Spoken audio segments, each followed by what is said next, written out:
महाकुंभ में दर्शन देने आए भारत के साथ सबसे खतरनाक और ताकतवर बाबा, जिनके चमत्कारों के बारे में जानकर आपके रोंगटे खड़े हो जाएंगे। इन साधुओं की साधना देखकर बड़े से बड़ा योगी आश्चर्यचकित हो जाएगा। नंबर 1 वाले साधु तो बेहद खतरनाक है। नंबर 1 जटाओं पर अनाज उगने वाले संत।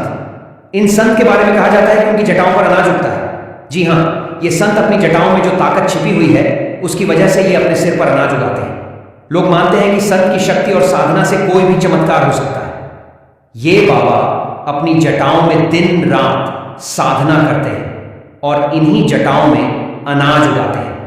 इंटरव्यू में तो उन्होंने यहां तक कह दिया था कि अगर इसके नीचे मिट्टी या पानी निकले तो मेरा गला काट देना। वैसे क्या आप इन्हें मानते हैं? कमेंट में बताइए। नंबर 2 लाख रुद्राक्ष धारण करने वाले बाबा। यह बाबा अपनी सिर पर 2 लाख रुद्राक्ष की माला पहनकर महाकुंभ में आए हैं। इनकी माला का वजन करीब 45 किलो है और इसे पहनने से उनका शरीर कमजोर नहीं पड़ता। ये बाबा रुद्राक्ष के जरिए अपने शरीर और आत्मा को पवित्र करने में विश्वास रखते हैं और उनका यह अनोखा रूप लोगों को अपनी ओर अट्रैक्ट करता है। नंबर 3 अघोरी माता।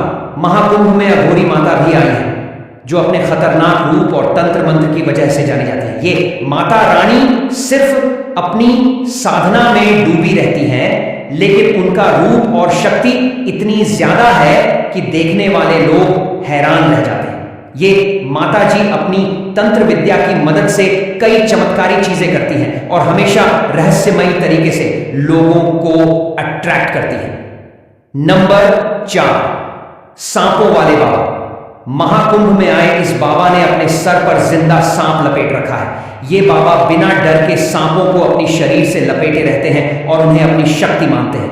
उनका मानना है कि सांप के साथ रहकर उनकी आत्मा और शरीर को ताकत मिलती है। इन बाबा का रूप और उनके साथ सांपों की सवारी देखने वालों को काफी हैरान कर देती है। नंबर 5 अखाड़े वाले बाबा। महाकुंभ में आए अखाड़े वाले बाबा का खतरनाक रूप देखकर तो कई लोग बेहोश हो जाते हैं। ये जब कुंभ में आते हैं तो भस्म की होली खेलते हुए आते और अपने अजीबो गरीब तांडव और डांस से लोगों को अपनी ओर अट्रैक्ट करते हैं। नंबर 6 9 सालों से अपने हाथों को नीचे नहीं किया है। इन बाबा का दावा है कि उन्होंने पिछले 9 सालों से अपने हाथों को नीचे नहीं किया है। जब डॉक्टर्स और लोगों को इस पर विश्वास नहीं हुआ तो उन्होंने बाबा को एक कमरे में बंद कर दिया और वहां कैमरे लगाए।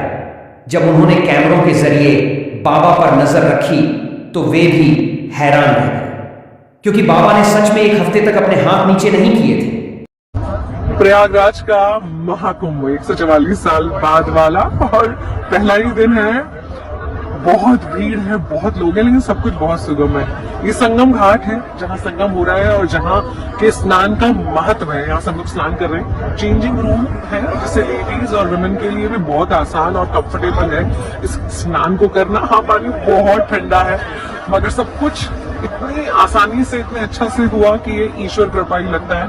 हमने इस कॉन का गेस्ट हाउस बुक करा था जहाँ से हमें बोट फैसिलिटी दी गई संगम तक आने के लिए। यमुना नदी के किनारे ये गेस्ट हाउस प्रयागराज में है और वहां से हम बहुत ही इजीली बोट से संगम तक आ पाए और संगम पर बहुत ही सुगम तरीके से मन भर के जी भर के स्नान करा।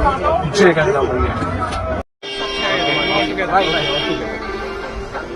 देवराज सेव्यमान पावनं कृपाङ्कजं ज्ञानयज्ञसूत्रमिन्दुशेखरं कृपाकरं नारदादि योगी वृन्दवन्दितं दिगम्बरं काशिकापुरादिनाथ कालभैरवं भजे भानुकोटिवाश्वरं भवाब्धितारकं परं नीलकण्ठमीप्सितार्थदायकं त्रिलोचनं कालकालमम्बुजाक्षमक्षशोलमक्षरं हरे हरे